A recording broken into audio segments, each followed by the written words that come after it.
Hey guys, welcome back. I'm going to show you guys some of the details on how to finish the top mount cross collar choke.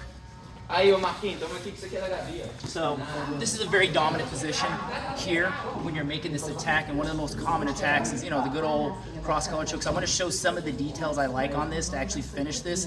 I picked up a lot of this from like Hodger Grace. If you're watching any of his videos, he's the king of doing this. So this is some of the tricks for me. Hodger's a lot bigger, so some of the details I've kind of switched out on. So anytime I'm in this position, usually when I first get here, people are going to start bucking and they're going to be going crazy. So I try not to get too high. I like to keep my hands here and like kind of active. I stay on my knees. I keep my weight on my knees and my feet kind of active and my hands active. So as he starts to grab my hand, it's easy for me to move and keep cutting in and out.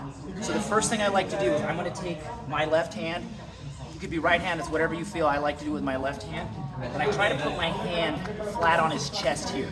And I want to slide inside of his gi. And I want to punch down on the mat. So the more I can get my fist like this, the better. So as I'm here, I'm punching out. As soon as I get this punch out, I like to lean to the side and put my hand here. Because once I put my hand here, it exposes me to getting swept to this side. So I put all my weight on this side here, and I take my elbow and I drive it into his chest to keep the pressure here and to keep my weight on this side here. Once I get here, I bring my head all the way down to the mat to keep it low, and then I take this hand and I sweep out, and I want to stay low here. So that way if he tries to bump me when I'm over there, I have my hand to block, or worst case scenario, my head. But you got to stay low. If I'm up high and he bumps me, he's got a good chance to get me off base and roll me.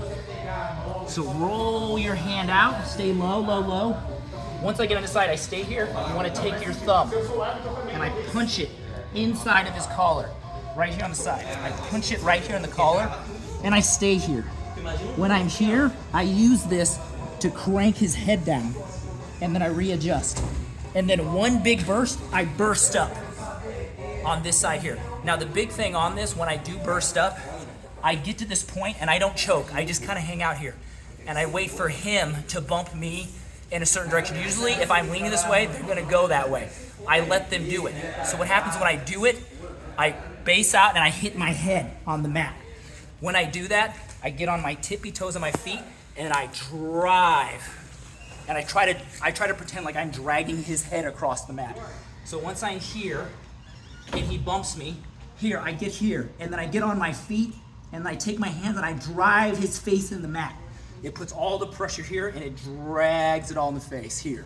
So once again, in, low, out wide, crank his head, get your thumb in, pop up, wait till the bump comes, follow it, get on your feet, and drive for the finish.